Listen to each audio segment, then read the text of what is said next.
Сайн байцгаана уу? Эрүүл мэндийн салбарын төлөөлөл залуу эмч Око байна.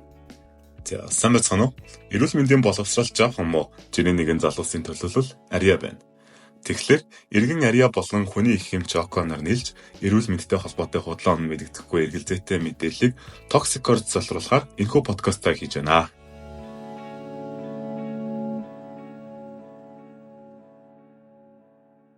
За, тэгэхээр өнөөдрийн подкастын маань дугаар хаврын ядаргаа гэсэн дугаар байгаа тийм ээ. За, хаврын үйлрэл ирсэн хүмүүс заримд нь хайр, заримд нь сайр, заримд нь ядаргаа ирсэн байна. Хүний их эмч Око танд яг аль нь ирвэ? За, сайр л ирэх шиг боллоо да. Хайр. За, хайр ч яах вэ? Ядаргаа бол нэг байхгүй. Сайр бол хаяа бас яг ирчих гээд байгаа шүү. Сайргүй ер нь хавар гэж байд юм уу? Мэдгүй. Би бол тийм хавар мэдгүй мэн. Надад бол сайр биш ядаргаа л ирсэн юм шиг байна л да. За, тэгээд хавар болсон болохоор ер нь хүмүүс ихэнх нь ядарч ах шиг байна. Тэгээд энэ хаврын ядаргаа гэдэг зөвхөн яг энэ хаврын үйлрэл байдаг зүйл юм болов? Эсвэл яг улирал солигдох болгоно бид нар ядардаг юм болов? Энэ талаар таны гоё тайлбар хэлээч. За, хаврын ядаргаа гэдэг бол мөнхийн сэдв тий. Жил болгоно л ер нь бол хүмүүс за хавар боллоо одоо ингээд ядарлаа хаврын ядаргаа өстой амар шүү гэдэг ч юм уу хавар боллоо одоо ядаргаанаас сэргийлэх тусаа шингэнэ хийлгээ суйлалдаа явъя гэдэг ч юм уу тий. За тэгэл ээжүүд маань нөгөө нэг янз бүрийн баяртай шүлмөл шар тосн тайрсан хушуур мушуур гэл ингээд гоё хоолоодаа хийдэг. За тэгээ ер нь бол хавар болохоор хүмүүсийн дийлэнх нь ямар нэгэн байдлаар ядаргаатай болдог. Ядаргаатай болдог. Хүмүүс их ядаргаатай болдог. Ядаргаатай болдог нь бол нийтлэг үзэгдэл. Тэгээд энэ болохоор одоо биологийн шалтгаантай асуудал гэх юм уу тий. Өвлийн улиралд бие организм ийм одоо хүндрэлтэй нөхцөлд ингээд амьдарч идэг гэж ер нь бол хэлж болно. Яагаад гэх юм бол өдөр богино нарны гэрэл багтаа байдаг. Тэрнтэй холбоотойгоор ийм одоо даавруудын хувьд ийм жоохон өөрчлөлт хэлбэлзэл явагддаг гэх юм уу. За тэгээд буцаад нөгөө хавар болоод нарны гэрэл ихсээд тий өдөр уртсаад эхлэхээр бие организм тухайн нөхцөл байдалд дахиж насан зохицох шаардлагатай болдог. За тэгэнгүүт тэрнтэй холбоотойгоор одоо бас стресс мэдэрдэг гэсэн үг байхгүй юу? Эдисийн төвшөнд. Тэгээ тэрнтэй холбоотойгоор бид нар ингэж ийм ядарч байгаа юм шиг мэдрэмж мэдэрдэг гэсэн үг. Тэгэхээр энэ бол ер нь бол цаг уурын нөхцөл байдалтай, цаг агаарын нөхцөл байдалтай улирал солигдохтой бол шууд холбоотой. За тэгээд зөвхөн улирал солигдох үед биш те бас ингээд өвлийн улиралд бид нар халуун орн руу аялдаг ч юм уу те эсвэл халуун орноос буцаад хүйтэн газар руу ирдэг ч юм уу те тийм нөхцөл байдалд бас яг одоо энэ хаврын стресс, хаврын ядаргаатай адилхан зүйлийг бие организм мэдэрдэг. Тэгэхээр зөвхөн одоо хавар үүсдэг зүйл бол биш ээ гэсэн үг. За, зөвхөн хавар үүсдэг зүйл бол мэдээж биш юм байна тий. За, тэгэхээр хаврын ядаргааг хэдүүлээ яг яаж даван туулвал зөв юм болоо? Одоо мэдээж нэг хүний нэг дархлааг дэмжих нойр хоол дасгал хөдөлгөөн ч юм уу нэг тиймэрхүү ерөнхий ойлголтууд бол байгаа. Тэрнээс гадна энэ нэмэлтээр витамин уух, туслал хийлгэх, сувлал явах ч юм уу тий. Эдгээр зүйлсүүдийг яг ямар хөө баланстай, ямар хөө тэнцвэртэй байлгах гэж бид нар хаврын ядаргааг дийлж давж гарч чадах бол. За яг ингээд сайн нөгөө нэг хүмүүсийн бүгдээрнийх нь мэддэг нойр хоол дасгал гээл юмнууд байгаа гээл тэгсэн шүү дээ. Тэнгүүд ингээд энийг яг ингээд хүмүүс яг чам шиг ингэж ярьдаг байхгүй юу? Одоо иргэд маань ийм амар тийм нэг ач холбогдолгүй зүйл юм шиг ингээд хүмүүс уусаал мэддэг шүү дээ. Дандаа л ярьж лээдэг шүү дээ гэдэг ч юм уу тий. Гэхдээ энэ бол бүр ингээд яг хамгийн гол гурван зүйл ахгүй юу? Энэ гурав дээр бүр ингээд айгүй их ач холбогдол өгөх хэрэгтэй. Тэгээд дараа нь тэр бусад зүйлсүүдийн талаар бодох хэрэгтэй байдаг. За тэгэхээр хамгийн нэгдүгээр гэх юм бол хоол тий. Тэгээд тэнцвэртэй хоолоо яаж бид нар зохицуулж идэх ёстой юм бэ гэдгийгүүд ингээ хүмүүсийн дунд айгүй олон тийм буруу ойлголт яваад байгаа юм шиг харагдаад байдаг байхгүй юу? Одоо ингээ жишээлбэл би чамаас тэнцвэртэй хооллолт гэж юу хэлдэм бэ гэдэг асуулт чи юу гэж хариулах вэ? Тэнцвэртэй хоол гэхээр за миний бодлоор бол ерөнхийдөө яг уурал дүрсгчл бүх зүйлийг яг балансад багтуулахгүй хэтрүүлэхгүй яг та хооллоод явчих тэнцвэртэй хооллолт юм болов гэж бодож байна. Тийм. Ер нь бол тийм.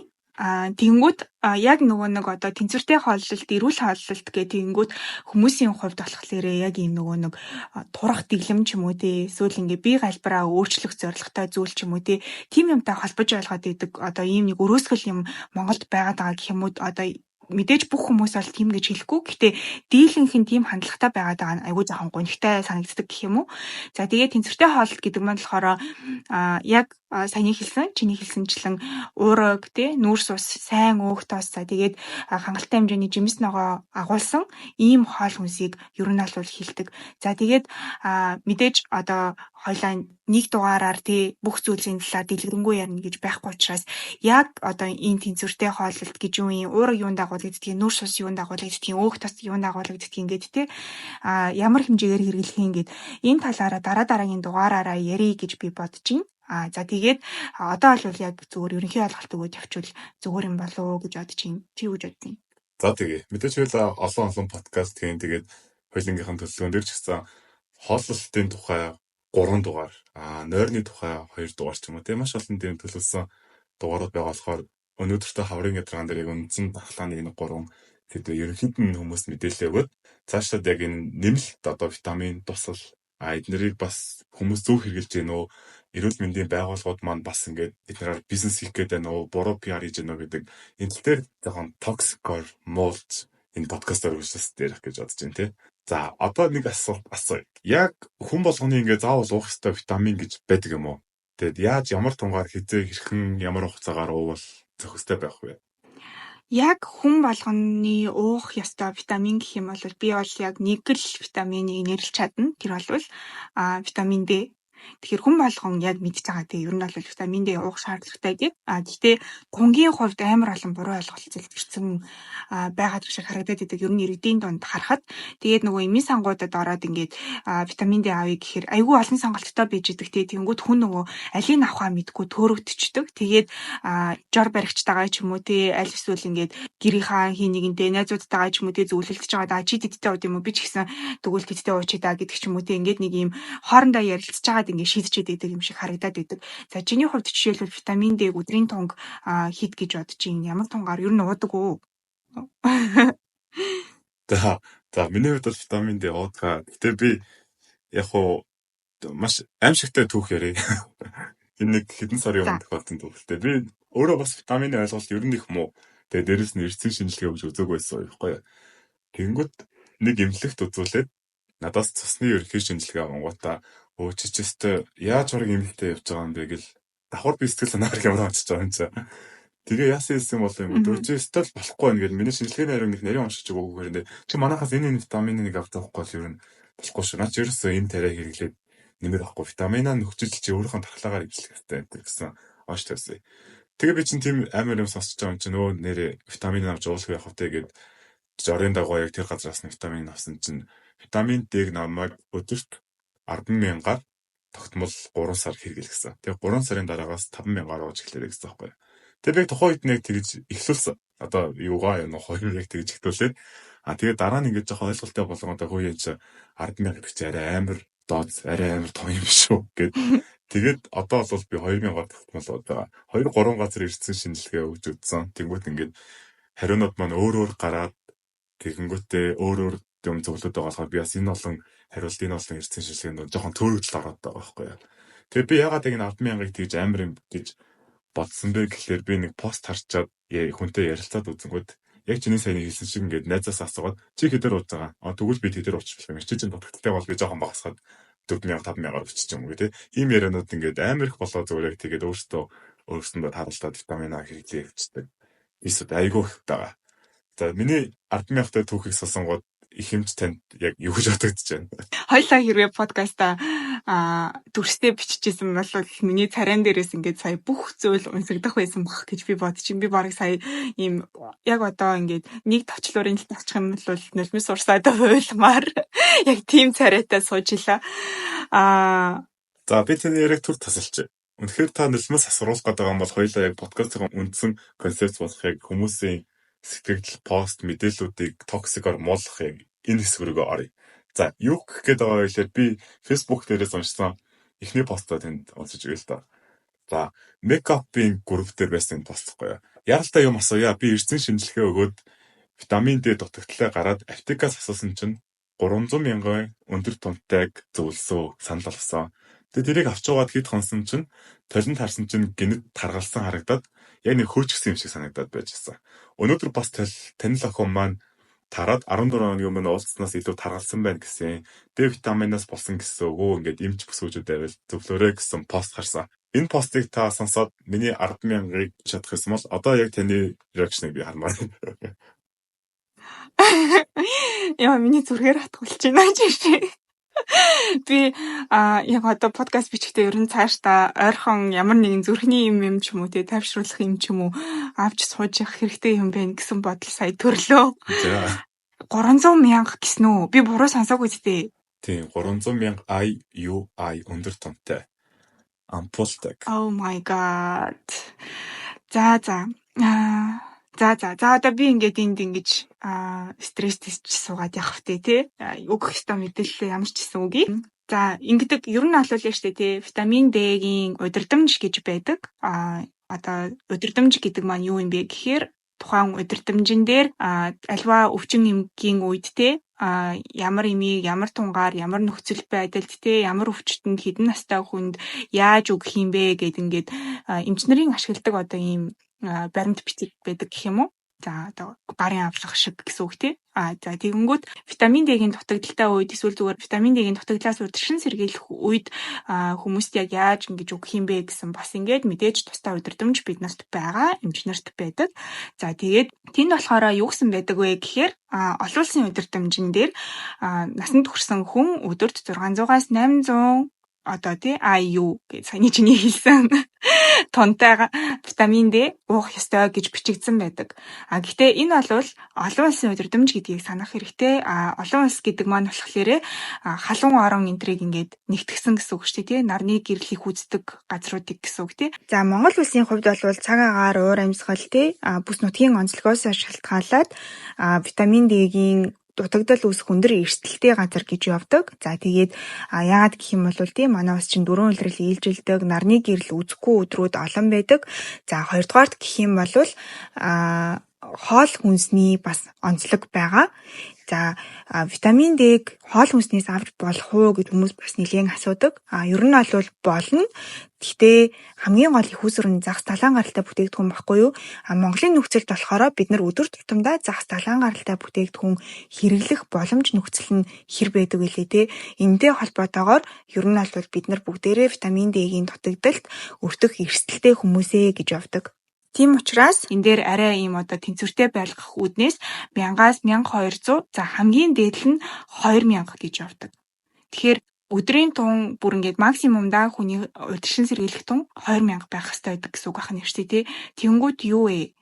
300,000 гэдэг ч одоо юу гэсэн үг вэ? За тэгээд витамин D-гийн дутагдал ингээд чамд илрээд тэнгүүд чамд болохоор хоногийн 10,000-аар угаарай 3 сарын турш угаарай гэж хэлсэн гэдэг чинь шүү дээ.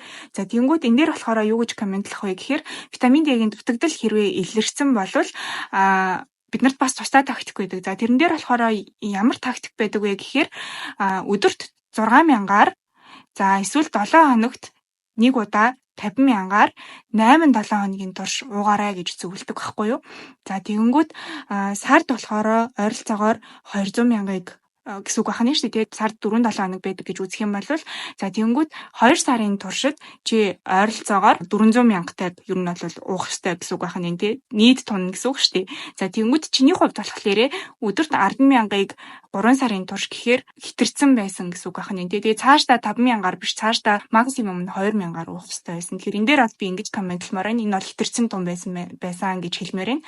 Тэгээд альва витамин дутагдж болдог шигэ бас илүүдэж болдог. Тийм учраас эмч нар маань ч гэсэндээ витамин байсан ч хамаагүй бичгтээ маш болгоомжтой хандах хэрэгтэй. Тун дээрээ. За тэгээ хүмүүс маань дур мэдэж эмчилгээ хийхгүй байхыг хичээх хэрэгтэй. Энд ч л хэлмээр байна да. За витамин D ярьсны хоёлаа витамин D-гээд өргөжлүүлээд ярьчих. Ойрын хүмүүсийн ингээд хэсүүд байна л да. Ингээд өдөржингөө наранд ажилтдаг ингээд нүүр маань борлцсон, буглаг гар маань борлцсон байхад ингээд нарнаасаа би хангалттай витамин D авчиж болохгүй юм уу? Эрчим шинжилгээ өнгөт витамин D дутуу гараад ах юм. Ингээд бор хахаа борлцсон. Хангалттай би нарнаас витамин D-г авчаад байгаа штэ гэж байгаа. Тэгэхээр үнэхээр ингээд нарнаас витамин D-г авчиж бид нар болдгоо юм уу? Энэ тал дээр юу гэж хэлмээр байна? За нэгдүгээр өдөржингөө наранд ажилтдаг ч гэсэндээ шинжилгээ өгөөд витамин D-гийн дутагдaltaй гэж гарсан бол витамин D-гийн хангалттай авч чадахгүй байна гэсэн үг тий. Ер нь бол логикоор хэрэг бодох юм бол за нарны гэрэл бол яг байгалийн гаралтай витамин D-гийн хамгийн гол их усүр гэж хэлж болно. Энийг бол хүн болгон мэддэг байгаа тий. За гэхдээ яг ямар нарны гэрлийг витамин D-гийн их усүр гэж нэрлэдэг юм бэ гэхээр бас ингээд тэрэн дээр ингээд асуултанд хариулт байхгүй болчиход идэг. Эсвэл хүн болгон өөр хариулт хэлдэг ч юм уу тий. За тэгэхээр ер нь бол өглөөний 10 цагаас өдрийн 2 цаг хүртэлх яг одоо энэ хугацаанд гарч байгаа тэр нарыг витамин D-гийн их усүр гэж үздэг байхгүй юу? Тэгэхээр яг 10-аас 14 цагийн хооронд 15-аас 30 минутын туршид наранд ингээд байж чадах юм бол ер нь бол витамин D-гээ өдрийн тунгаа авчиж гинэ гэж ойлгож болно. За, витамин D-г одоо бид нар хинхэл хэрглэж хэвшсэн байгаа байх. Тэгээд яг хідээс хідэн цагийн хооронд ямар витаминуудтай хамт уувал зохистой байд юм болоо. Хоолны дараа юу өмнө гэдэг ч юм уу те. Та энэ талаар нэг хэлж өгөөч. Яг нөгөө одоо яг үзлэг дээр хүмүүстэй үзлэг хийх гээр орж ирж байгаа хүмүүсийн яг асуудаг асуултнуудын нэг нь энэ асуулт тахгүй юу. Тэгээд хүмүүсийн хувьд болохоор миний анзаарснаар нэг тархамал байдаг буруу ойлголт нь юу юм бэ гэхээр яг өглөө тий өдрийн эхнийх хагасад заавал уух хэрэгтэй. Яагаад гэвэл витамин D ингээс сэргээдэг үйлчлэгээтэй энэ төр гээд тиймэрхүү ойлголт ер нь бол байдаг юм шиг надад ажиглагдсан. За тэгвэл энэ бол яг тийм баталгаатай бол мэдээлэл биш. Яг ингээд витамин D заавал өдрийн эхний хагас уух ёстой гэсэн тийм одоо удирдамж ч юм уу те эсвэл судалгаа байхгүй. Тийм учраас сансан үедээ яг ингээд ямар ч байсан халахсахгүй ууж ахыг хичээх хэрэгтэй. Өдрийн альч цагт байсан болно. Гэхдээ хоолтойгоо ялангуяа өөхтөөс агуулсан хоолтой хэрвээ ингээд хамт хэрэглэх юм бол эсвэл ойрхон те хэрэглэх юм бол шингэц илүү сайн байдаг гэсэн судалгаа бол байдаг. Тэгэхээр хоол хүнстэйгээ яг болж өгвөл хамт хэрэглэж ивэл зүгээрээ гэсэн үг. Би ер нь бол хүмүүсээ өдрийн хоолтойгоо хамт уухгүй дөө гэлчдэг. Тэгээ боломж нь бол өдрийн хоолтойгоо болохгүй бол өглөөний цайтайгаа ч юм уу те ууж болно гэсэн. За тэгээд тэрнээс гадна витамин D хэрэглэж байгаа тохиолдолд магнийн хэмжээ өдөрт хэрэглэж байгаа магнийн хэмжээ хангалттай байх ёстой. За тэгээд магнийг заавал нэмэлтээр уухгүйгээр магний агуулсан хоол хүнсийг хангалттай хэрэглэж болно гэсэн үг.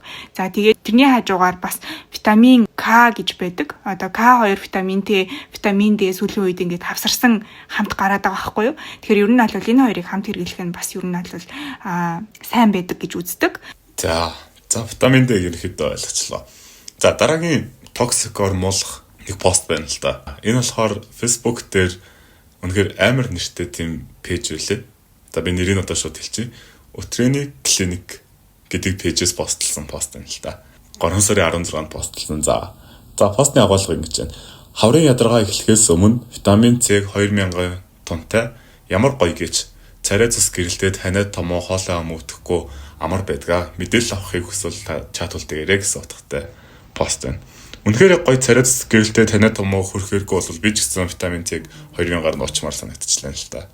Гэхдээ энэ арай л байж боломгүй том ч шиг надад санагдаж байна. За энэ дээр юу юм бэ? Яг үндэ ингээд яг тийм витамин C уугаал царай туяараад хаврын ядаргаа харилдаг байсан бол бид нар арьс одоо нөгөө гоо сайхны бүтээгдэхүүнүүд ч юм уу те эсвэл ингээд гоо сайхан ч тэдний хэрэг байхгүй зүгээр л витамин C уугаад яваад хахад болох юм биш үү гэж би хэлмээр санагдаж байна сая бол яг сонсоод. Тэгээд хүмүүсийн ингээд яг энэ 2000 ч юм уу те ингээд ийм өдөр болгон уун гэсэн ийм тун ийм заалтыг яг хаанаас гаргаж ирдэг юм би ингээд айгу гайхдаг байхгүй юу. Хаанаас яг ийм одоо гаргаж ирээд тэгээ тэрийг ингээд хүмүүст ийм итгэлтэйгээр зөвлөөд идэг юм болоо гэдэг нь ингээд миний хувьд дандаа ийм асуултын тэмдэг дагуулдаг зүйл байдаг. За тэгээд энгийн иргэний хувьд шүү дээ тий хүн яг өдөрт хэдэн миллиграмм витамин C уух ёстой байдаг гэж чи бодож байна? Нөгөө ковид үеэр чинь бид нар бүгдээрээ л бараг витамин C хэрэглэсэн шүү дээ. Тэр тунгаар зөөр авч үзээд баримжаагаар хэлэх юм бол 200-аас 500 юм болов. Тэгэхгүй юу. За энгийн иргэний хувьд бол 200-аас 500 гэж хэлж байна те. За тэгэнгүүт эмчийн зүгээс би бол 75-аас 100 гэж хэлнэ гэж боддоо. 2000 мг гэдэг бол бүр ингээд витамин C-ийн хоногт хэрэглэх ёстой максимум тун баггүй. C-ийн тун яг түрүүний хэлсэнчлэн нөгөө D дээр хэлсэн шүү дээ. Витамин дутагдж болдог шиг бас илүүдэж болдог гэд тий. Тэгэхээр бас C-ийн илүүдлэх гэж зүйл байдаг. Тэгэхээр За хамгийн наад зах нь л хоол боловсруулах эрхтэн систем талаас тий одоо ходоод гизэх хямрагч байд юм уу. За тэгээл цаашлал шээсэл оруулах зам тий бүрний чулуу үүсэх эрсдэлтэйч гэдэг юм уу, эрсдэл үүснэж гэдэг юм уу тий. Иймэрхүү асуудлууд бас үүсэх магадaltaй байдаг. Тэгэхээр энэ дээр бас болгоомжтой хандах хэрэгтэй. За тэгээд нөгөө түрүүн чи яг ковидын үе гэдээ ярьсан. Энэ дээр бас нэг комент хэлье гэж бодож байна. Витамин С уухаар хүмүүс нөгөө нэг ханиаднаас урьдчилан сэргийлдэг ч юм уу тий тэгэж бодоод идэг. Гэтээ яг ийм ханиаднаас витамин С уухаар ханиад хүрдэггүй юм байна гэсэн судалгаа бол байхгүй. Гэхдээ ханиад хүрсний дараа одоо угаасаа ингээд аль хэзээний ханиад хүрсэн байгаа шүү дээ. Тэр үедээ хэрвээ уух юм бол ханиад эдгэх хугацааг арай ойртуулдаг гэсэн үг. Тэгэхээр тийм судалгаа бол байгаа. Гэхдээ одоо энгийн ханиад чинь нэрсэдээ витамин С яваагүй байхад магадгүй чи өнөөдөр ханиад түрээд 7 хоногийн дараа эдгэх ёстой байсан байлаа гэж бодъё өөрөөрөө тий. За тэгэнгүүт хэрвээ чи витамин С уух юм бол 5.5 хоногийн дараа эдгэрэх магадaltaй гэсэн үг. Тэгэхээр 1.5 хоногоор ойртуулдаг аал гэсэн үг байна. Тэгээ хувь хүний сонголт болчихно л та. За одоо хоёулаа ингээ подкастын төгсгөл хэсэгт ерөнхийдөө бол хаврын ядаргаа гэсэн сэдвээс жаахан хазаагаад бац зэрэг хазаагаад нэг пост коммент дээр жоохон шөмжлөлтэй хандаж токсик ормолмаар юм л та. Энэ юу вэ гэхээр одоо нэг штисийн оюутнууд ч юм уу, мөсийн оюутнууд, ангахын оюутнуудын тийм группүүд байдаг шүү дээ Facebook дээр. Би тэр группүүдээс бүр нэг биш удаа хит удаа тийм утгатай пост харж байсахгүй юу. Акт бичин эмчээ магадлага тамгатай гэсэн тийм постууд айгүй гэсэн. Эмнэлгийн тамга тэмдэгтэй баталгаатай акт бичнээ морой хүмүүст дагцдуулваа гэсэн утгатай постууд айгүй байсан. Тэгээд энийг ингээд зүгээр миний хувьд бол хөөе энэ чинь ингээд тамга даруулаад акт бичүүлж болд юм уу? Тэгвэл нэг чулуу авс өдрөө акт бичүүлж мэрч юм шүү гэж бодогдож байгаа байхгүй. Гэтэ энэ ч арай болохгүй зүйлтэй гэж миний хувьд бодогдоод байгаа. Яг энэ дээр одоо эрүүл мэндийн салбарын төлөөлөл басан таны хувьд яг ямар хуу одоо үзэл бодолтой байна? Ичиж өгмээр санагдчихээн. Гэхгүй юу? Ийм юм хийж байгаа хүмүүсийнх нь өмнөөс ичиж өгмээр санагдаад хамгийн юм уулааж юм ч шиг. Мэдээж маш буруу үйлдэл гэж бодож байна. Тэгээд одоо ингээд санал болгож байгаа хүн имжил байдаг байлгүй дээ тий. Эсвэл ингээд яад юм бол эмчнэр ингээд өөрсдөө ингэж бизнес хийдэг байна гэж байх уу? Айгуу тийм нэгдүгээрт эн чинь хуулийн асуудал болоод явчих واخ л гэж би бодоод байна л та. Тэгэхээр шалгадаг байгууллагууд нь тий одоо тухайн хүмүүсийг олоод тий ингээд ямар хүмүүс ийм юм ингээд хийгээд байгаа юм бэ? Хууль бус юм хийж штэ энэ Facebook-ийн группээр акт бичиж өгнө гэдэг зар тавина гэдэг чи одоо бүр ямар амар улаан цагаанд гарцیں۔ Тий. Тэгэхээр ийм зүйл бол мэдээж байж болохгүй. За тэгээд тэр хүмүүст хандж байгаа хүмүүс нь ч гэсэндээ ер нь бол цоо эрүүл хүмүүс бол биш байх гэж би бодож байна. Яагаад гэвэл хууль бус зүйлдээ санал нэгдэж те ингээд хичээлээс чөлөөлөгдөх ч юм уу те ажилласаа чөлөөлөгдөх ч юм уу арга хэмжээ авч ийна гэдэг маань өөр бас тухайн хүний асуудалтайг илэрхийлэх байх гэж би бодож байна. За тэгээд нөгөө санал болгож байгаа хүн нь ч гэсэндээ ер нь бол бас час гэсэн эрүүл хүн бас биш л ах гэж би бодож байна. Тэгээд шалгах ёстой байгууллагууд нь шалгаад энэ даварсан асуудлуудыг хөндөж гаргаж ирээд авах ёстой арга хэмжээг нь аваад хүлээх ёстой хариуцлагыг хүлээлгээсэй гэж миний хувьд бол амар хүсэж байна. Энд бол би ингээд нөгөө нэг уг нь бол эмчнэртэй ингээд айгу хайртай байдаг ингээд бусад эмчнэртэй ерөөсөө ийм хэр халдаахгүй хүсдэг байхгүй юу. Гэхдээ ийм зүйл хийж байгаа хүмүүстийг бол би тэгэж хайрлахгүй. Хайр ахгүй. Ямар ч хайр байхгүй. Өнөөс цааш хайрахгүй. За. Хоёул эхний дугаараа бичээд мэдээж комментаар амар их шүмж сонсох байх. Гэхдээ яг тиймэрхүү шүмжний сэтгэл зүйн бэлтгэл бол бид тангалтай байгаа. Мэдээж яг энэ нэг буруу зөрүү ойлголтуудыг хүмүүст айлуулах зөвөр нь хүрэгчинсан гэсэн зорилгыг бид тээж яг энэ подкастыг хийж байгаа болохоор ямар ч яг тийм шүмж тэр үзий ядсан комментуудыг дисэд авчна. Гэхдээ бас бид хоёрын зүгээс хайр байхгүйгээр хайр нэргүйгээр яг постлсан пост болон комментиг чинь подкастнда хилэн долонгоо уншаад энэ дээр коммент хэлээд явах болохоор хоёр талд хайр байхгүй тийм ээ.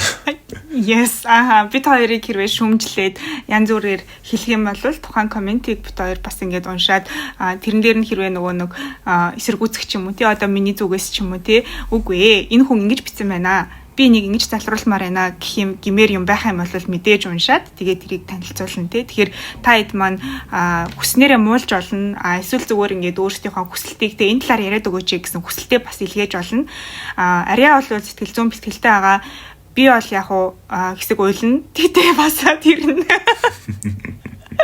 Ойлж дуусчаад басаад ирнэ. Тэгэхээр асуудалгүй гэсэн үг. Тэгэхээр тийм байна. Илүү тэр шүүмжлэлтэй ирж байгаа комментууд дээр илүү их дэлгэрэнгүй ярих сэдвүүд ургаж гарч ирэхээр бас биднэрт нэг талаараа тусалж байгаа гэсэн үг л тий. За тэгэхээр сонсогчдоо ингээд хүүе юу ч подкастын маань эхний дугаарыг энэ хүрээд өндөрлөх болж байна. Тэгээд ерөөхдөө хаврын ядаргаа гэсэн сэдвийн дор бид нэр хамгийн гол дархлаа дэмжих зүйл маань чанартай хооллолт, чанартай нойр, тогтмол дасгал хөдөлгөөн гэсэн энэ гурван үндсэн зүйл байдгийн байна гэсэн ерөнхий ойлголтыг бол мэдчихлээ, мэдээд авчихлаа. Тэгээд нэмэлтээр өөрийгөө ингэж тортох витамин, тусал, арчилгаа, сэвлэл ч юм уу те. Эдгээр зүйлсүүдийг мэдээж нэг тийм фильтртэй хандаасаа, фильтртэй хэрэглээсээ хэн нэгэн хаамаагүй хүний ярьж байгаагаар чи витамин D тэдээр ууж байгаа бол би тэдээр уучих юм биш те гэж битгий өөрөөсөө тийм буруу шийдвэр гаргаасаа хэн нэгэн хариуцлагагүй юм чинь зөвлөсөн тунг шүүлтүргөө одоо хуучны арьяа шиг тийм ээ шүүлтүргөөр өдөртөө 10,000 гар ингээд уугаад өөрийгөө битгий хорлоосаа гэж бодсондоо яг энэ дугаарыг хийлээ та хэдэндээ бас хангалттай яг иймэрхүү ерөнхий ойлголт мэдээлүүдийг өгсөн байх гэж бодож байна. Тэгээд үндсэн яг дархлаа дэмжих саяны хэлсэн байнга тавтаад хэлээд байна да тий. Нойр, хоол, тасал хөлөөн гэсэн энэ сэдвүүдийг бол дараагийн подкастн дээр илүү дэлгэрэнгүй ярих болохоор та хэд маань дараагийн подкастаа хүлээгээд тэндээс илүү дэлгэрэнгүй мэдээллүүдийг аваад дээрэс нь яг юуны тухай мэдмээр байна, юуны тухай сонсомоор байна гэдгээ комент хэсэгт үлдээх юм бол битэрт ч гэсэн судалгаа шинжилгээний ажлаас ахуулаад маш их ажил ирээд та бүхэндээ зөв мэдээллийг өгнө гэдэгт маш их баяртайгаар энэ подкастаа өргөжлүүлэх болно. За тэгээд өнөөдрийн анхны дугаартайгаа оролцсон хамтран подкастыг бичсэн хүний их юм чатхан сайхандаа баярлалаа. Арьяа миний зүгээс болохоор би бол энгийн иргэдээс ирдэг тэнэг мэдхгүй асуултуудыг эмчээс асуугаад хариултыг нь та нарт өгөх зорилгоор энэхүү подкастыг хамтран хөтлөж байгаа болохоор намайг бас битэр тэгэж юу ч мэдхгүйгээр минь дуудаж хамаагүй болоорой. За баярлалаа. За баярлалаа. Ямар ч байсан энэ подкастыг хамтран хийх санааг хамтарч гаргаад тэгээд дэмжиж айгүй хурдан ажилдаа орсон Арьяа найздаа бас баярлалаа гэж хэлмээр байна. За тэгээд анхны дугаар маань та бүхэнд баах ч гэсэндээ хэрэгцээтэй мэдээллийг хүргэж чадсан гэж бодож байна. Тэгээд цаашдынхаа дугааруудаар бид хоёр эрүүл мэндтэй холбоотой өөр маш олон сэдвүүдийг хөндөх зорилготой байгаа. Тийм болохоор хамт байхын тулд шинэ дугааруудаа цаг тухайд нь үзэж сонсохын тулд Instagram хуудсыг маань дагаарай. За тэгээд дээрэс нь мэдээж YouTube сувгийг маань дагахаа мартаоцай. За тэгээд энэ бичлэгэн дээр бас лайк дараад өгвөл Око миний би маш их баярлна. За тэгээд баяртай.